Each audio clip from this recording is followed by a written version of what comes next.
Welcome to the lecture series on Dynamic Model State Diagram Part 2. At the end of this session, the students will be able to describe and summarize OMT state relationship. In this video lecture, I will be discussing about simple and composite state, substate, sequential and concurrent substate, guards, activities and action. In the previous lecture on Dynamic Modeling Part 1, we have understood and learned about the graphical notations to represent state diagram. In today's series and in the subsequent session, we will be understanding the concepts related to congruency within an object. So, the concepts related to congruency within an object are simple and composite state. So, what is a simple state?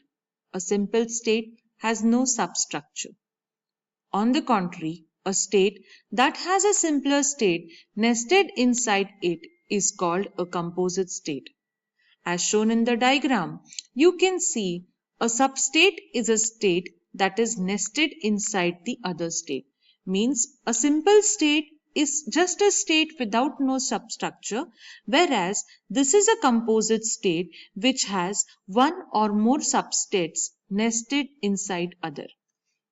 Moving ahead, substate is generally used to reduce the complexity of a state machine. The substates can be nested to any number of levels. Composite states may either have substates or congruent substates, that is, they can either have sequential substates or congruent state. So first is to understand that a state can be a simple state also and it can be a composite state. So when we can call a state as a composite state when it has nested substates.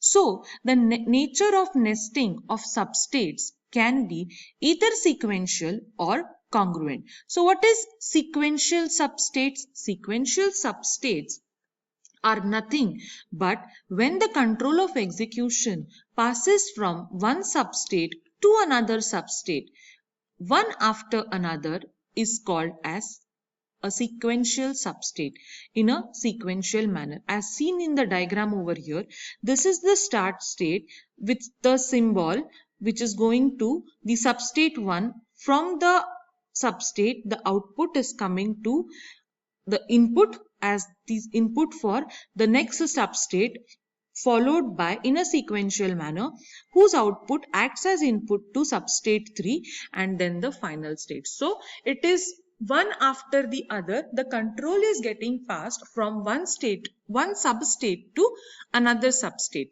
So this is called as a sequential substate. So in a sequential substate, there is at most one initial state and one final state. Whereas in congruent substates, the substates execute in parallel, or in other words, each state has congruently executing state machines within it. Each of these state machines has its own initial and final state. Over here we can see it is not sequential but it is parallel, and there can be n number of parallel substates working within the composite state. So over here you can see it is not defined that in the congruent substate there can be only n number of substates. It can vary and it is same also depending on the requirement of the subsystem. So each of the state machine has its initial and final state. Final state and initial state is obviously shown with a filled circle and bull's eye. Moving ahead, if one congruent substate reaches its final state before the other, control waits at its final state. When all the nested state machines reach their final state, the substate join back to a single flow. Now it might be the case that this is the parallel flow of the congruent substates. However, here you can see there are only two substates, whereas here there are three substates. It may be the case that this level ends first. So what happens over here? It reaches its final state and waits for all these substates to reach to the final state. When all the substates have reached the final state, only then the control goes to the next state.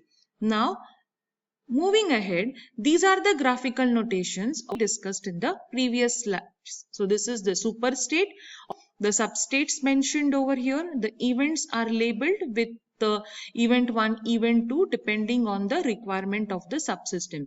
So this is the congruency of the superstate that is being shown. Another way to show the congruency of the superstate and substate is through split and merge. So it may be the case sometimes the congruency is going in parallel and sometimes there is a requirement of splitting over here, and then you have two parallel paths and those parallel paths after completing gets merged. So these are the graphical notations which one needs to understand while representing and doing a dynamic model for a state diagram. Now, moving ahead, this is a state diagram for gear transmission of a vehicle.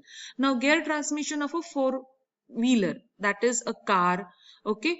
Because two-wheeler gear transmission mechanism is different and a four-wheeler gear transmission mechanism is different.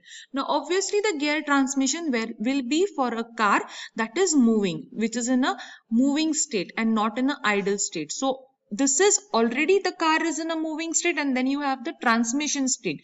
However, you can see in the transmission state, there are further substates which are mentioned. So, neutral is one state, reverse is one state, and when the vehicle is in neutral state, when you push and when you push forward, you either can have first transition to the first gear, the second gear and the third gear and then back.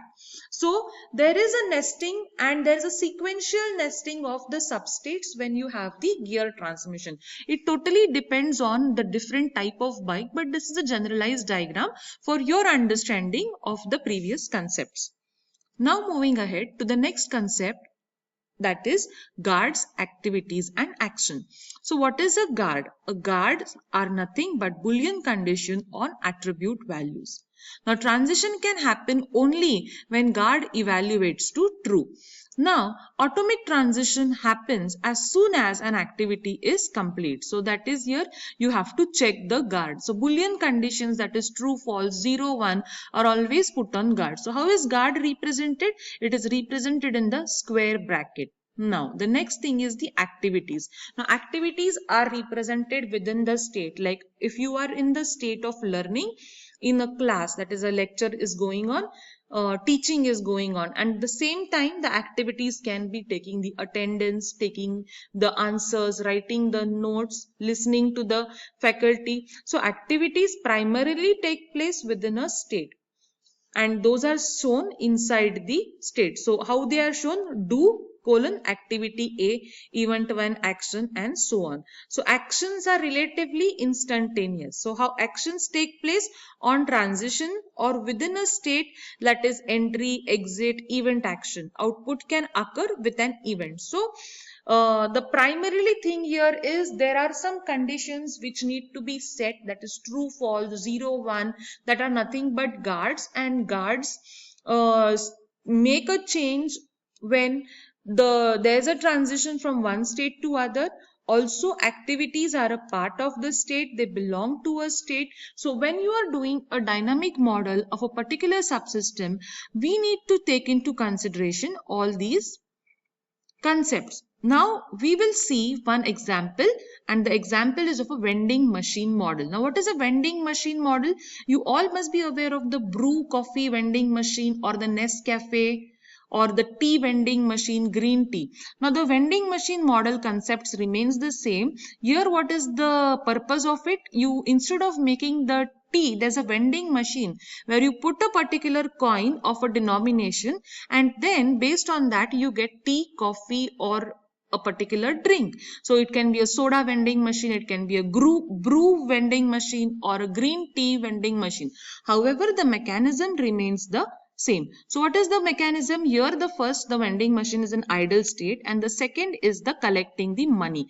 That is the next state. So when idle it is, and from idle when coins in and the set balance, the collecting money, it goes to the next state, that is the collecting money. So coin in amount, so specific coin, 5 rupee coin, 10 rupee coin, that is there. Then next, what is the activity? Then test the item and compute the change. Now it can be the case that if 10 rupee coin is put, however the cost of the coffee is 5 rupees, then in that case you need to return 5 rupees and you need to dispense the item. So here you can see change is not required, then dispense the item and again go back to the idle state. However here if you need to make a change, do make a change, and is change less than 0? Yes, so do make a change, then dispense the item and again go back to the idle state. So here you have the coins amount that is being there, item empty as the guard, and here you have change 0 as the condition. So depending on these conditions and the inputs, the functionality of the entire state model of the vending machine goes on. Now pause the video for some time and identify the states and draw a state diagram for bank ATM machine using the concepts learned in the video.